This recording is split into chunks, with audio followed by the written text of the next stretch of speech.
All right, Kevin, back with you for another episode of the $1 Million Relationships Podcast. And today I'm here with Ed Reay. Ed, welcome. So awesome to have you today, man. Thank you. Super excited.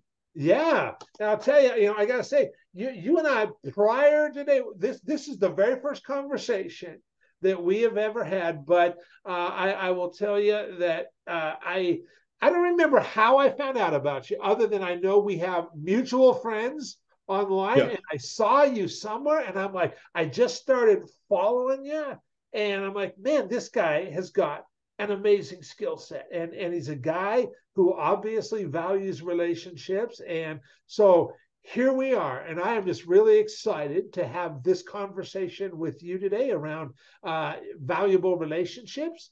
And what I'd like to do is just kind of start off by turning it over to you, so that we can set a little bit of context and you can share a little bit about, what you do, who you serve, what inspires you most about the work that you do and the impact you're making. And we'll just start there, Ed. Sure. So I run a recruiting firm and we place proven copywriters in businesses to help them scale. Okay. Um, and man, I've been doing this, not the recruiting side, but I've been in our industry for almost a decade now. I'm 23. I just turned 23. I started when I was 11 years old. Wow. Actually, shit, it's been over a decade. Damn. All right. Um, because it all started with, like any good story, with a girl. I was 11 years old. I went to Google and I typed in how to get girls to like you. And then I got hit with all the Google ads of, video sales letters, webinars, lead magnets, and I opted in for all of them. I would have my little notepad, I'd take notes of the presentations. And from a very, very young age, because that was at the time, that was the world's best copywriters were the dating niche. So I was getting the world's best copywriters in my ear from a very, very young age. I Mm. was reading all the newsletters every single day. I was consuming all the lead magnets, everything. And so I had gone through enough of these programs because I would go to the gas station and use my allowance money to buy prepaid credit cards to purchase them. Uh, isn't that crazy? That's Um, awesome, man. right? And Resourceful. tell me about it, man. Like I was so sophisticated of a customer. I even knew that they would always have upsells, so I would always make sure to buy extra prepaid credit cards. So I could buy whatever upsell there was. Wow. Um, yeah, and I went through enough of these programs. I kind of figured, hey, you know what? 14 years old. I kind of know about getting girls and stuff like that. I can get phone numbers, and so I made a YouTube channel. I called myself Canada's Confidence Consultant for Men. Wow. Uh, yeah, it was pretty funny. Uh, and that didn't work out super well. I joined an MLM basically, and that's where I learned how to write and run my own Facebook ads. And sure enough, made no money, but 8 months later, I had the skill of writing copy. And this is where my first big relationship came into play, Okay. um, which was a mentor in Vancouver. Um, and he was like, Ed, why are you writing copy for yourself? You should be getting paid to write it for others. And I was like, that's brilliant. And I was 15, 16 years old at this time. Wow. And so I started copywriting 8 years ago. Wow. And so what came then of that relationship, Ed, as far as that, that first, so that you got hired by this company that Yeah. saw you and what you were doing and said, hey, why don't you come work for us and stuff? What ended up transpiring from that, Ed? Oh man, why? So being super young at the time, I was like, hey, And you were I 15, is was that right? Or do you say 13? uh I think I met him when I was 15 or 16, but Okay. then I started working for him when I was like 17. Okay. All right. So it might have been like 16 or so, 17. Okay. Um, so I went through his program on how to close high ticket sales. Mhm. Um, and then that helped me skyrocket my income when I was 17 years old, and to the point where I was making as much as my dad was. He was working, and he worked full time, graveyard shifts for 25 years at the same cardboard printing factory operating heavy machinery. And so Wow. I was matching his income, give or take. Yeah. just as a 17-year-old. Yeah. And then this mentor was like, "Hey, Ed, you're smart, you're young, work for me." And I was like, "Okay." So I worked my way up to be his head copywriter after working for free for him for 6 months. Okay. And after 2 years of properly working with him, basically, I left to go on my own. But I learned all the tricks of the trade. I got to see behind the scenes of an 8-figure company. I got to work with world-class talent, learn from world-class people, and that really skyrocketed the trajectory of my career, my success, because I was working like 80 to 120, sorry, I think it's like 10, 12-hour days, 6, 7 days a week for Wow. 2 years with this guy. And so I condensed what would have been 5 to 10 years in terms of just hours and in terms of the level of conversation I'm part of. Yeah. I've skyrocketed by 5, 10 years in 2 years. Totally. And it was like a pressure cooker for time where I got to become a world-class marketer and copywriter. I mean, I look back at my stuff now and I cringe at what I wrote, but like, uh, it was incredible the growth, how fast it was. And so I wouldn't be where I am without that relationship that really put me on the map. Yeah. Because I was able to learn directly from him and his skill. I was able to get resources where I could learn from other experts because he would foot the bill for some of those things. Yep. And I got to get actual data on my copy that I would write for him rather. And I would actually be able to know what works, what doesn't. Yeah. Yeah. And it taught me a lot of work ethic because even though I was getting paid not a lot of money, I was like the skills I learned and the work ethic I have capacity to is insane. Yeah. Wow. And so now, so what I know you help place copywriters for companies Yep. and stuff. So what percentage of your work is spent, how is your time spent up between doing copywriting for clients and focusing on helping find copywriters for companies? What does your life look like now, Ed? Well, my life right now looks like fucking off most of the day, to be honest with you. uh, I play video games. I go for walks. I go to the gym. I hang out with my best friends. Um, that's most of my day. I think my work day is like if I'm working hard, it's maybe a 3, 4 hour day. What Usually an hour to 2 hours max. Yeah, what a yeah. difference from what you described before. Because I earned it. Yeah. I Yeah. earned the leverage. Totally. Through skill. Um, so 80% I would say of my time is focused on the recruiting side. So recruiting copywriters for businesses, and then 20% is on consulting businesses. Okay. I haven't picked up a copywriting client in like over a year and a bit, maybe almost 2 years. Okay. But I'm behind the scenes of all the big 8-figure brands and I'm seeing what they're doing. So I'm completely up to date on all the cutting edge stuff that Yeah. wherever, just writing copy is not going to be able to teach you. Totally. Totally. Wow. Very cool. Okay. So now that we've got a little bit of content, and I love the contrast between the period when you were learning and you were intentionally, investing just massive time, 6, 7 days a week, to Yeah. now, now you've got this life because, like you said, you have invested your time, you've earned this, you've invested in not only in others, but also in yourself in Yeah. gaining this skill set that is incredibly valuable to the right people. Yeah. And so now you have this life that is completely different now. And a life that you have chosen to live intentionally, which is really, really cool. And so now that we've got this context set and people have a little bit of an idea of who Ed is and what Ed's all about, I want to shift gears just a little bit.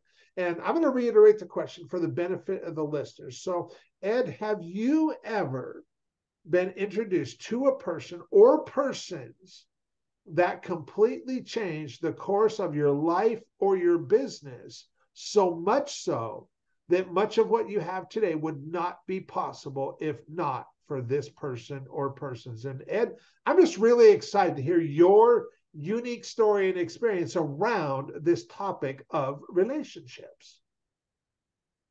So there's two really big ones Okay. and there's two smaller ones. All right. Um, I think for sake of brevity, I'll stick with the two big ones. Okay. The first big one was this mentor. Um, we left on it, well, on his side, very, very, very bad terms because I left his cult. Okay. So there's that. And then the other one is my now coach, best friend, well, not best friend, but one of my best friends, and my mentor. His name's Kyrie Oliver. So the first one, the mentor in Vancouver, who took me under his wing and taught me all of his business secrets. I used to go to these networking events in Vancouver, and I would try and peddle my products.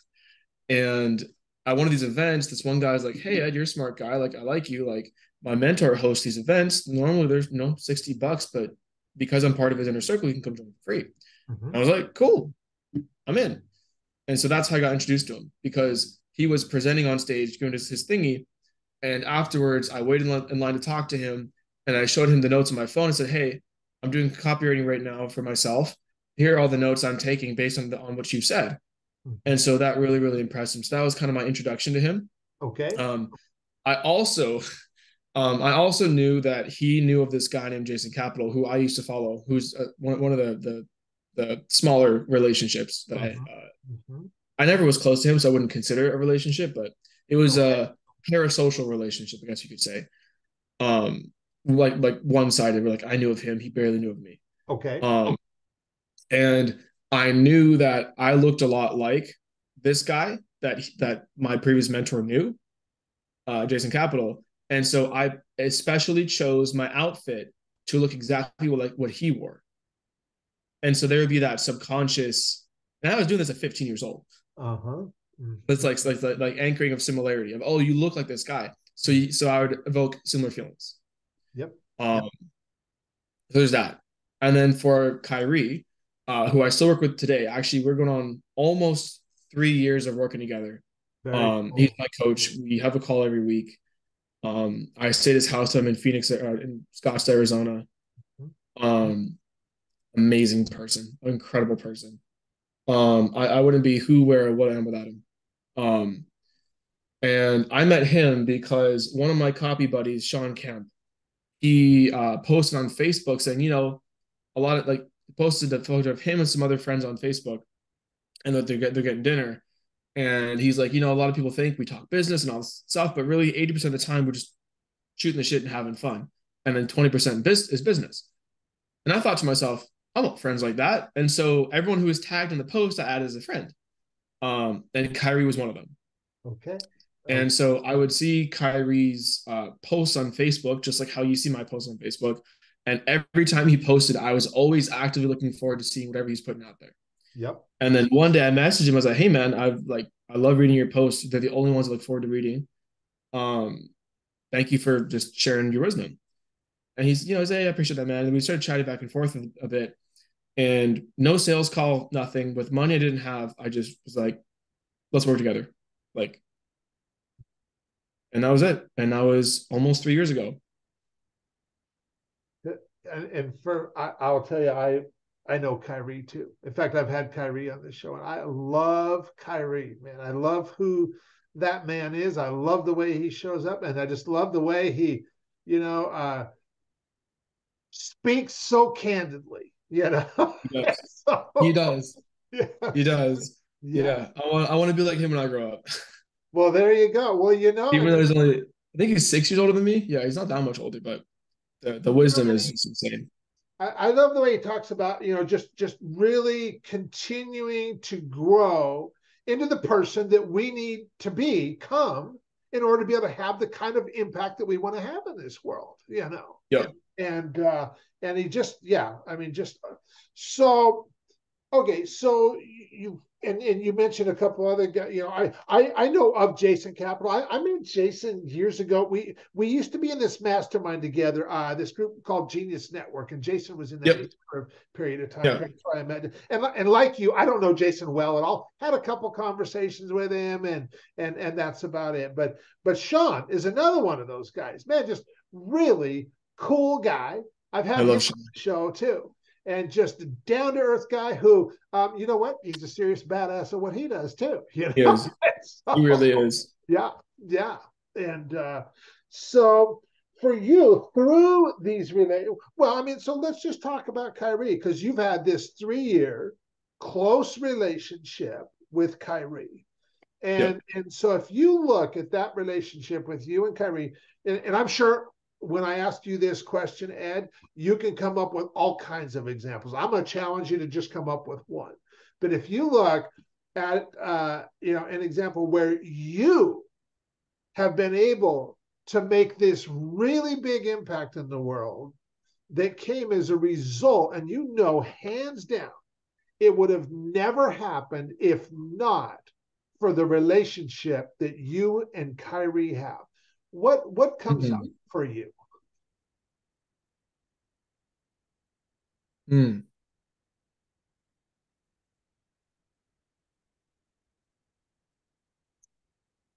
So it's not like there was a specific instance of something I did that I can attribute to Kyrie. Because the way he works is very holistic. Mhm. However, I in the relationship that I was in the business that I was in the space that I was in, even where I'm now, I would not have the self-belief or the emotional stability that I have now. And Okay. I still have so far to go. So far to go. But it was really bad for a long time. Okay. And he's really helped ground me and help me be less reactive in the way that I show up and how I do things, which has allowed me to pursue bigger opportunities, land bigger clients, have more consistency with my work and my own personal life. And again, that's actually my number one thing I'm working on right now is consistency. That's a hard thing for me. And like I wouldn't be nearly any of that if it wasn't for his belief and faith and guidance. And I wouldn't be showing up as I am now, the way that people see me for some reason, which I still am trying to wrap my head around. Um, if it wasn't for his guidance and just him being an incredible role model. Yeah. Yeah. So I'm curious now because of the comment you just made. You're just kind of like still taking this all in, and like you said, still trying to wrap your head around what's going on and stuff. What is that? I mean, go into a little bit more detail around that. What's coming up for you in that place there, Ed? Yeah, I don't know. I think everyone's always kind of seen me as this like super wonder kid, and I agree to an extent. But I'm like, I'm just a dude. Like, I don't know, like what's so special. You know what I mean? Like, I've worked hard for a long period of time. Since I was really young. I'm matured really young. I've had different challenges than most people. Um, not like growing up in a poor family and we have crack kids running around. Like I grew up in a middle class family. I don't have rags to riches stories per se, but I also didn't get handouts either. Um, but I guess my meteoric rise to the public eye or something like that has been interesting for people to watch and for people to see how far I progressed in my career so quickly. I'm not impressed by myself, frankly. So I'm just shocked that other people are. Well, I can tell you, at 23 years old, I don't remember what I was doing at 20. Probably a lot of partying and stuff, That's what everyone says. Anytime someone hears my age or they hear the fact that I was born in 2000, they're like, "What was I doing in 2000? What was I doing when I was your age?" Like, I was probably partying. I was shitting my pants. I was doing drugs, and I was like, I just skipped all that. Yeah, For yeah, better or for worse, I skipped all that. yeah. Actually, when I was 23 years old, that was my first. I had just got out of the army, and I went to Alaska and became a commercial fisherman on Alaska's Bering Sea. That was in Oh wow! 1988. I was 23 years old. Yeah. I landed myself on a job, got a job on a boat, which was that was a thing in and of itself, just getting the job. And I'm just like, man, that captain, John Waddell was his name. He's like, man, Kevin, I'm just praying you don't let me down. And I'm like, challenge accepted. I'm thinking to myself, I'm not going to let this guy down. I'm going to bust my butt for this guy. And I did. I stayed up there on that. I worked, well, after the fishery ended, I stayed up there for 10 months straight, though he got me a job on the next boat, which get me, and I stayed up there for 10 months straight. And at the end of that 10 months, I came home with just under $120,000 in my Wow. pocket. And at 23 years old, that was some damn money, man. You know, Nope. And I worked like you. I worked for that too. You know, and I did that. I worked in that industry for 7 years until 1995, or excuse me. So I started 88. Yeah, 95 was the last year. I almost got thrown overboard by a rogue wave. That's what this scar is from. I got Oh, wow. smacked all the way across that boat and hit the railing with my face, knocked my front teeth out, messed myself up Wow. pretty good. And that's when I'm like, okay, you've saved up enough money. But I worked hard and I partied hard too, no doubt about it, you know, in my younger years. There's life. Yeah. And, you know, I mean, you know, man, Ed, you've worked hard. You have applied yourself, and that's what happened. And you know what? And I don't know. People might look at you right now and say, well, maybe he's not working so hard now. But you know what? You are intensely focused on personal growth. You know, just like I am. And because shit, I know that for a fact, because that's what Kyrie's all about, man. You know, Yep. And you know, after working with him for 3 years, I mean, I'm not surprised that you are where you are. And so, for anybody that's listening to this and just going, man, Kev, I am inspired by Ed. I just love who Ed is and how he shows up. How can they find out more about what you guys are doing? How can they get any more info if they wanted to and stuff? Shoot me a friend request on Facebook. My name's Ed Reay. ED space REAY. Just read my posts. Sometimes they're helpful. Nice. Shoot me DMs. I don't bite. Yeah, like if you just want to shoot me a DM and say, hey, I appreciate your podcast with Kevin. You're like, cool, thank you. Yeah. Love it. Love it. Love it. Love it. Any last thing you feel compelled to share, Ed, before we call it a wrap?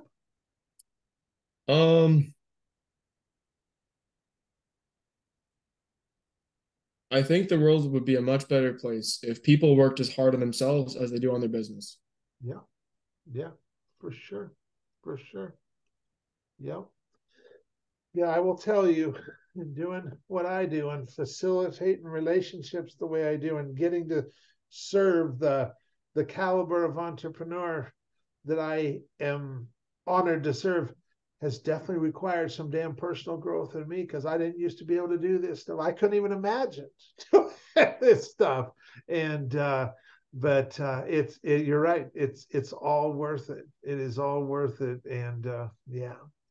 Well, Ed, I want to thank you so much for taking the time to have this conversation. Really appreciate it. And really, I'm excited to get this interview out and to share it with folks. So thank you. Thank you, Kevin. Appreciate it.